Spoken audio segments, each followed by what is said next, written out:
여러분, 충만한 삶을 살고 계시나요? 무엇이 충만하신가요? 악령인가요? 성령인가요? 확인해 볼까요? 하나님을 아버지라고 하십니까? 예수님을 주님이라고 부르십니까? 아멘. 모두 성령 받으셨고 성령으로 충만하다라고 믿습니다. 혹시 여러분들 중에 나는 이것도 저것도 아닌데 라고 생각하시는 분, 중립이라고 절대 좋아하지 마십시오. 무엇보다 우리가 성령으로 충만하기를 바랍니다. 여러분, 충만하면 어떻게 될까요? 드러납니다. 도저히 감출 수가 없어요. 확실한 자기 표현을 하게 되는 것입니다. 성경에서는 이것이 바로 성령의 열매라고 이야기합니다. 우리 같이 읽어보죠. 갈라디아서 5장 22절 23절. 오직 성령의 열매는 사랑과 희락과 화평과 오래 참음과 자비와 양선과 충성과 온유와 절제니 이 같은 것을 금지할 법이 없느니라. 아멘. 금지할 법이 없다는 것은 어떤 법보다도 뛰어나다라는 말입니다. 그래서 성령의 열매를 이렇게 맺으면서 사는 사람들은 세상의 법을 걱정하지 않아요. 그보다 훨씬 더 수준 높은 가치를 가지고 사는 사람이니까 세상 사는 법 정도는 우스운 것이죠. 반면에 육체의 일이 있습니다. 함께 읽죠. 육체의 일은 분명하니 곧 음행과 더러운 것과 호색과 우상 숭배와 주술과 원수 맺는 것과 분쟁과 시기와 분냄과 당짓는 것과 분열함과 이단과 투기와 술취함과 방탕함과 또 그와 같은 것들이라. 전에 너희에게 경계한 것 같이 경계하노니 이런 일을 하는 자들은 하나님의 나라를 유업으로 받지 못할 것이요. 보셨지요? 이 두 세계가 너무나 다르잖아요. 분명히 내가 버려야 할 것도 있고 분명히 내가 취해야 할 것도 있으니 버릴 것은 버리고 취할 것은 취합시다. 육적인 못된 습관은 버려버리고 영적인 열매를 맺는 사람들이 되도록 합시다. 그런데 우리는 알고 있죠. 이것이 우리의 힘만으로, 결심만으로, 내 뜻만으로, 내 계획만으로 되지 않는다는 것을. 그래서 그리스도인들은 성령 충만을 갈망합니다. 맑은 물이 들어오면 흐린 물이 맑아지죠. 영적인 혼탁함에서 벗어나려고 하면은 맑은 영, 밝은 영, 따뜻한 영이신 성령께서 우리 가운데서 충만하게 힘있게 역사해야지 가능한 일인 것입니다. 여러분들이 그리고 제가 성령으로 충만하여서 도저히 감출래야 감출 수 없는, 드러나고야만은 이 성령의 자기 표현이 있는 우리들이 되어졌으면 좋겠습니다. 오늘 우리가 읽은 본문은 약간 다른 각도에서 이 성령의 충만함이 무엇인가 하는 것을 생각하게 만듭니다. 첫째로, 성령 충만은 영감 있는 깊은 감정을 표현하고 나누는 영적인 대화로 드러나는 것입니다. 이런 거 나는 해본 적 없는데 하는 사람들은 성령 충만하지 않은 겁니다. 시와 찬미와 신령한 노래들로 서로 화답하며 너희의 마음으로 주께 노래하며 찬송하며. 시는 시편이고 찬송은 찬미의 노래이고 신령한 노래는 영가입니다. 이러한 것들은 자기 스스로 자가 발전하여서 단지 흥겨운 것이 아닙니다. 핵심은 시와 찬송과 신령한 노래들이 자연스럽게 우러나오는, 또 그럴 수밖에 없는 영적 상태, 그러한 즐거움을 말하는 것입니다. 그 사람 속에 흘러넘치는 이 영혼의 즐거움이 모든 사람을, 그리고 모든 환경을, 그리고 모든 상황을 기쁨으로 맞이하게 만들고요, 감격 속에서 하나님을 높이게 하는 것입니다. 이때 우리가 사용하는 이 표현의 도구, 그 통로가 바로 입이죠. 여러분, 입으로 뭘 하세요? 먹기만 해서는 곤란합니다. 내 입의 기능은 오직 먹는 것이다 하는 사람은 얼마나 아메바적인, 얼마나 단세포적인, 얼마나 동물적이고 육적인 사람인지 모릅니다. 핵심은 노래하는 거, 찬송하는 거, 신령한 노래하는 거, 이게 아니고 기쁨이었듯이 우리의 입의 목적은 단순히 먹는 데만 있는 게 아닙니다. 우리는 이 입을 가지고 말을 합니다.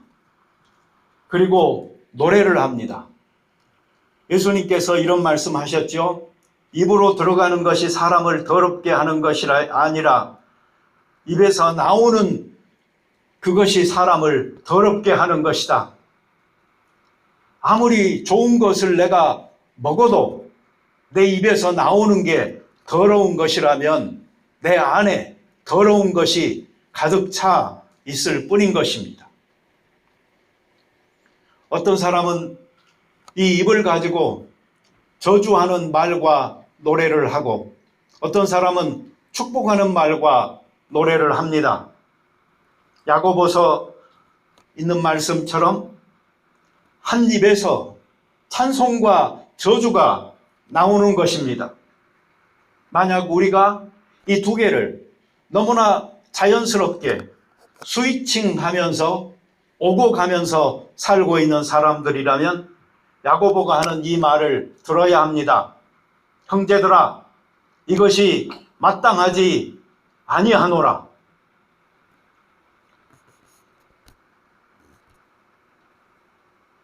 이 두 가지 타입의 사람의 인생이 어떻게 되겠는지를 한번 생각해 보십시오. 입에서 저주가 나오는 사람과 입에서 찬송이, 축복의 말씀들이 나오는 사람들은 완전히 달라진 인생을 살게 됩니다. 그런데 사실 우리가 읽은 이 성경 구절은 지금까지 제가 말씀드린 것보다도, 다시 말하면 그냥 즐거움 가지고 노래해서 기쁘게 사는 표면적인 그거보다도 좀 더 깊은 통찰을 제공하고 있습니다. 첫째로, 입으로 하는 말이나 노래는 서로 화답하는 즐거움이 있어야 된다. 노래도 말도 혼자 하는 사람이 있어요. 혼자 황홀경에 들어가 뭔가 취해 있는 사람처럼 다른 사람들과 서로 조율이 되어야지, 하모니가 되어야지 아름다운 것이고, 생각과 생각이 언어를 통하여 전달되는 것이고, 느낌이 노래를 통하여서 전달되어지는 것이죠. 생각 없이 혼자 하지 마시고 듣는 사람을 고려해서 말도 하시고 노래도 하시기 바랍니다. 둘째로, 입으로 하는 노래나 말이라는 것은 입으로 하는 것 같지만 사실은 마음 깊숙한 곳에서 울려 나오는 것이어야 된다 하는 것을 이 성경 구절은 말해주고 있어요. 요즘 립 서비스라고 그래서 마음도 생각도 없는데 그냥 가볍게 툭툭 말만 던지는 사람들이 얼마나 많은지. 거칠애가 되지 않도록 해야 합니다. 우리의 가슴에서 나오는 말과 노래가 먼저 나 자신에게서 공명되어져서 나와야 됩니다. 그래야 그것이 다른 사람들에게 공감도 주고 감동도 줘서 울림이 되고 떨림이 되어져서 메시지가 전달되는 것이죠. 말이나 음악에는 힘이 있습니다. 그래서 위로하기도 하고 힘과 용기를 북돋아 주기도 합니다. 그리스도인들은 신령한 음악이 그 삶의 무드를 결정합니다. 실천하는 에너지와 속도를 결정합니다. 이것은 바로 우리를 구원하신 하나님께서 내 삶 속에 축복으로 주신 멜로디가 우리 영혼 속에서 쉼없이 울려 퍼지고 있기 때문입니다. 그래서 때로는 정말로 차분하게 위기 속에서도 사람 앞에 담당하게 설 수 있는 것이고 우리를 하나님의 보좌로 용기 있게 이끌어 하나님 앞에 우리의 아랠 바를 아랠 수 있도록도 해 주는 것이죠. 정리하면은 성령의 감화가 있는 이 깊은 감정을 표현하는 그 마음의 교감, 소통, 대화가 가득한 이 즐거움이 넘치는 이런 성령의 충만함, 이것이 우리 안에 그리고 가정 안에 교회 안에 있기를 소망합니다. 네, 둘째로 성령 충만은 예수 그리스도를 매개로 우리가 표현하고 나누는 감사로 나타나게 되어져 있습니다. 범사에 우리 주 예수 그리스도의 이름으로 항상 아버지 하나님께 감사하며, 호주에 오니까 정말 자주 듣는 말이 땡큐이지요. 그리고 쏘리이죠. 그러나 여러분, 정말 진심에서 또는 그 사람의 영혼을 담아서 감사합니다라고 하는 소리를 들어보신 지는 언제였습니까? 우리는 사람에게도 하나님에게도 감사하다, 감사합니다라고 표현하면서 살아가야 되겠습니다. 그냥 에티켓을 지키기 위해서 또는 난처한 상황을 모면하기 위해서 때우는 땡큐가 아니고 하나님 앞에, 사람 앞에 진정으로 감사하는 표현들을 하면서 살아가는 우리가 되어져야 되겠습니다. 사람 사이에서도 감사는 소중한 가치인 것이고 아름다운 표현인 것입니다. 감사한 일이 있으면은요, 입 딱 씻어버리지 마시고요, 감사하시기 바랍니다. 사람이 은혜를 모르면 욕을 먹어요. 제가 생각해 봤어요. 사람들이 왜 감사하지 않을까? 은혜를 몰라서 그럴까요? 아니에요. 알지요. 은혜를 입었는데 어떻게 모를 수가 있겠어요? 그런데 여러분, 생각해 보세요. 은혜는 보통 우리가 언제 입는 것이지요? 자신이 뭔가를 잘 모를 때, 약하고 어려울 때, 내 힘으로 뭘 못할 때 남의 도움을 받게 되잖아요. 근데 올챙이가 항상 올챙이일 수 없잖아요. 개구리가 되거든요. 그러고 나면은 올챙이적 생각하지 못한다 하는 말이 있잖아요. 그때를 잊어버리고 싶은 거죠. 때로 그때를 생각하면은 부끄럽기도 하고 수치스럽기도 하고, 그래서 내가 숨거나 감춰버리고 싶어 하는 것들이 그 시간에 그 내 감정과 내 각오와 함께 있기 때문에 그것을 들춰내지 않으려고 하는 생각들이 덮어버리려고 하는 이런 경우를 생각해 볼 수가 있습니다. 저는 그걸 이해합니다. 제가 목회하면서 그래도 여러 사람을 도와줬다라고 생각을 합니다.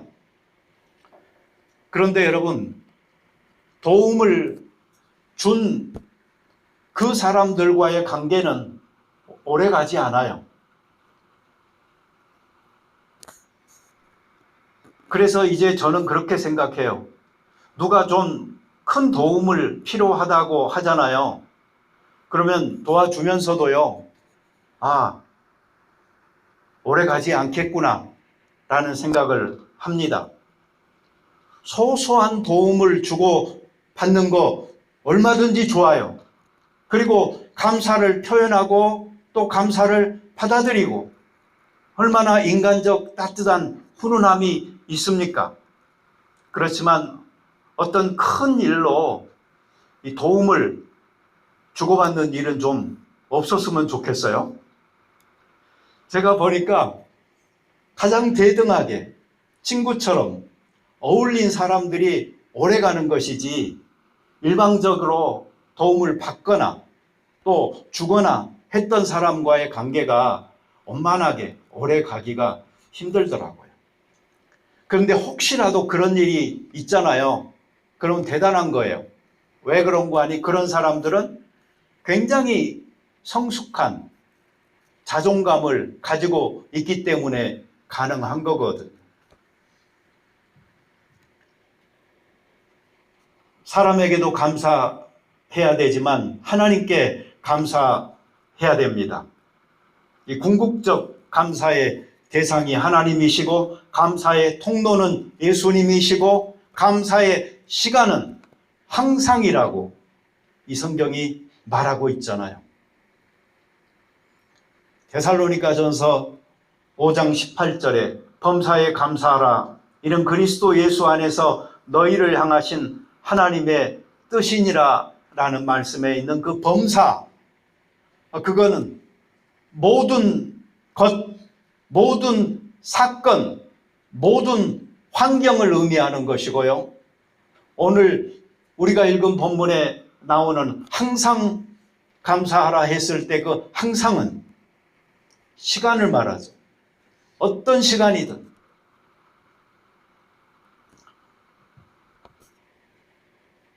얼마나 촘촘하게 얽히고 섞여 있습니까? 시간과 사건들이. 그런데 성경은 항상, 그리고 범사, 감사하라 이렇게 이야기하니까 여러분 촘촘하게 감사하면서 우리 살도록 하십시다. 작아 보이는 사소한 것도 빼놓지 말고 감사하기 시작하잖아요. 그러면 그 작은 감사들이 모여서 내 삶에 더 큰 감사를 초청하는 것입니다. 감사는 씨앗과 같아요. 내가 심는 거예요.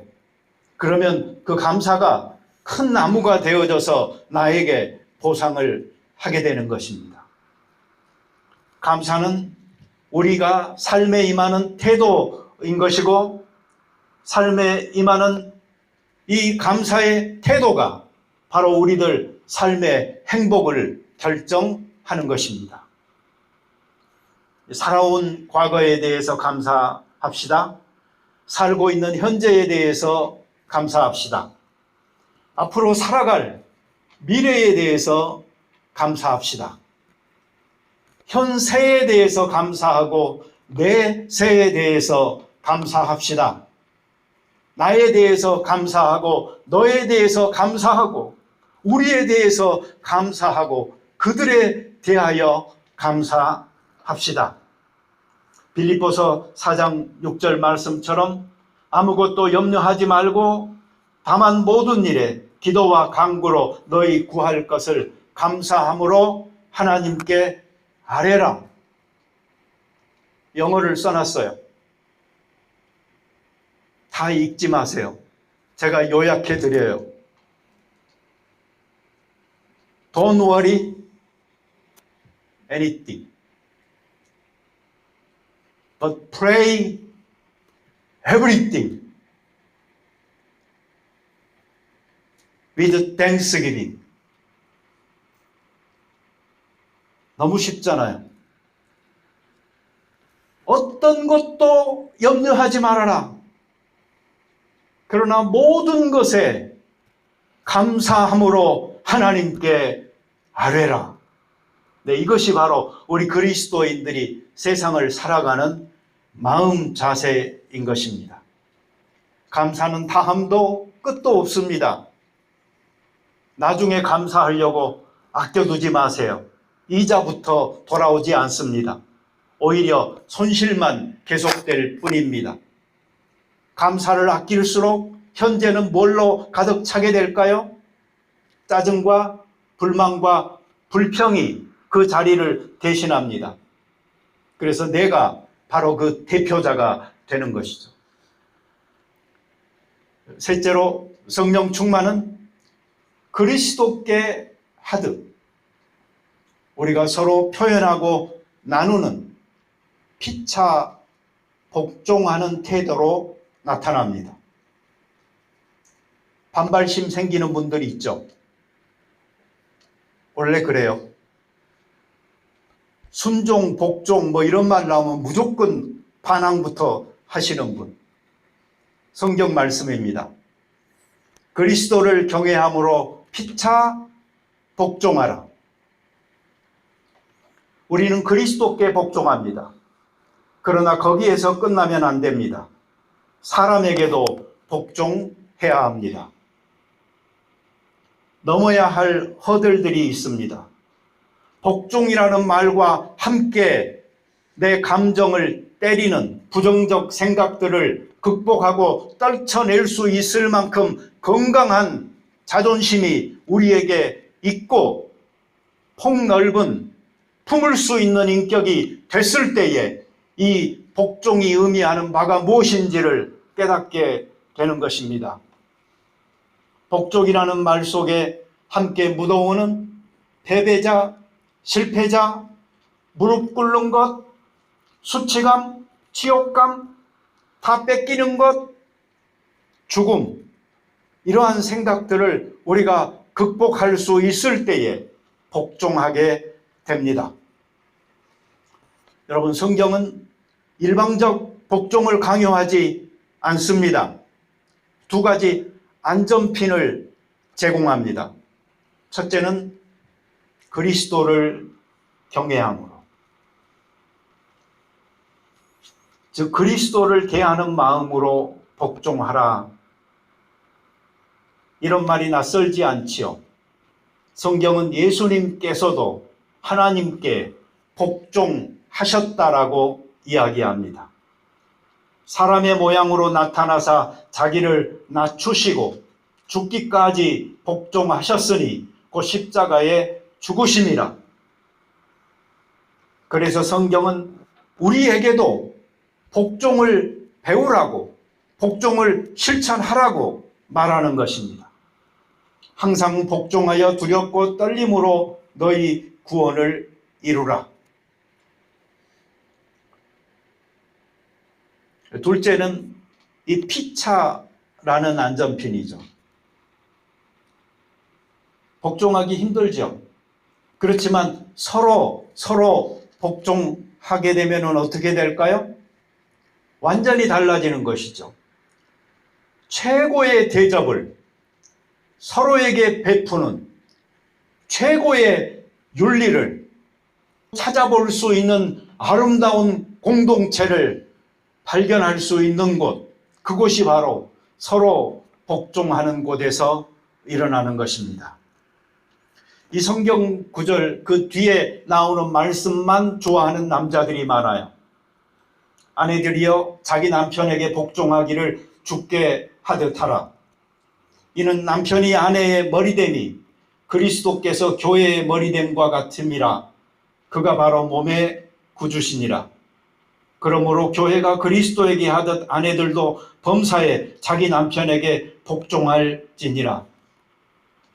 이것만 입력되어져 가지고 주구장창 이 구절만 외우고 다니는 남자들, 이혼하기 직전이죠. 책을 한 권만 읽은 사람이 가장 무식하다라는 말과 다를 바가 없어요.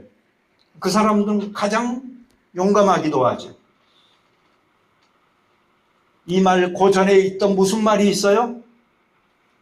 서로 피차 복종하라. 그거나 읽지 않아버리려고 하는데 거기에서부터 이 구절이 시작된 거예요. 그 다음에 그 뒤에 말은 또 어떻게 돼요? 그리스도를 경외함으로 피차 복종하라. 그리고 나서요, 남편들아 아내 사랑하기를 그리스도께서 교회를 사랑하시고 그 교회를 위하여 자신을 주심과 같이 하라. 사랑해라. 어떻게 해라? 예수님이 하셨듯이, 목숨을 주셨듯이 그렇게 아내를 사랑해라. 그 원리 속에서 이 서로 복종이 나오는 것입니다. 요즘 누가 누구에게 복종하라고 그러면 화나죠. 반발만 커집니다. 그래서 이 피차 복종하라는 말을 정말 현대적으로 해석한다고 하잖아요. 그러면 서로에게 보이는 최대한의 배려, 그리고 존중, 이렇게 해석해 볼 수 있겠습니다. 우리 지난주에 성경 공부하는데 정도현 집사님이 이런 말씀을 하셨어요. 성령 충만한 사람이 있으면 무엇보다 그 옆에 있는 사람이 행복한 것 같다고. 그러면서 예를 하나 들었는데, 와이프가 기도에 갔다 오잖아요. 그러면 당분간 잘해준대요. 맞죠? 왜 그럴까요? 기쁘고 행복하거든요. 내가 성령이 충만하잖아요. 그런 상태에서는 다른 사람을 배려하게 됩니다. 잘해줍니다. 왜? 해피바이러스도 전염이 되니까요. 행복한 사람 옆에 있으세요. 성령 충만한 사람 옆에 있도록 하십시오. 괜히 길 가다가 깡통 발로 차는 사람, 개에게 소리 지르는 사람 조심하시고 멀리 떨어지셔야 해요. 자기가 행복하지 않고 짜증나고 화가 나니까 그렇게 하는 것이거든요. 괜히 옆에 있으면 말싸움 나고 몸싸움 납니다. 충만한 삶이라는 것은요, 자족과 자존으로 이끕니다. 지금 이 표현을 잘 생각하셔야 돼요. 자족과 자존으로 이끕니다.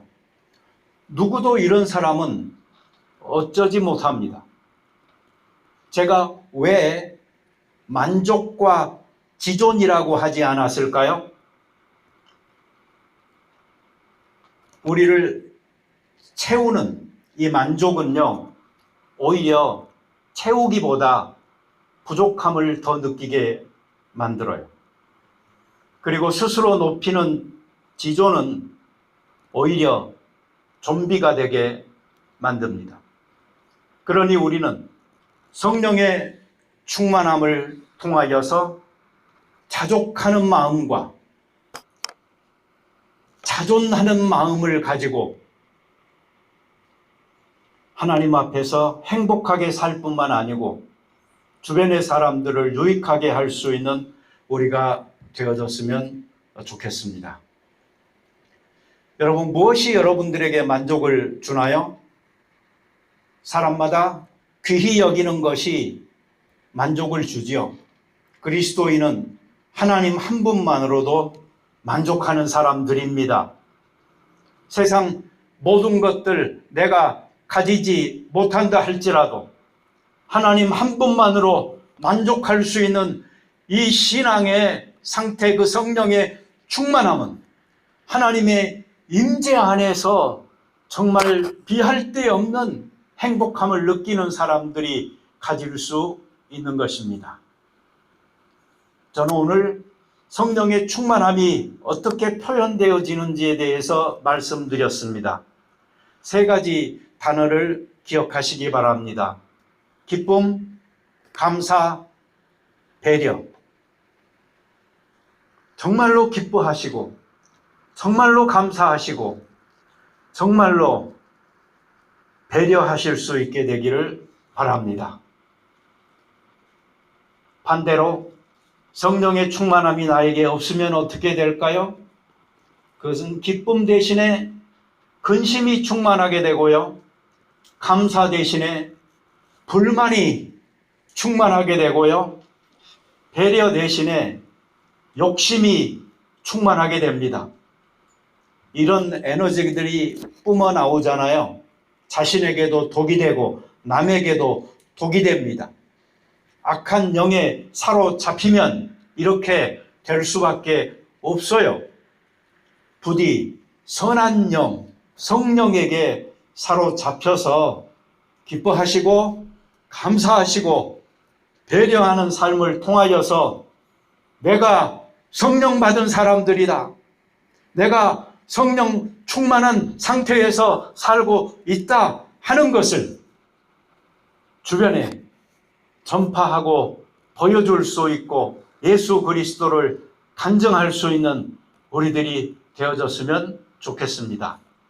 같이 기도 드리겠습니다.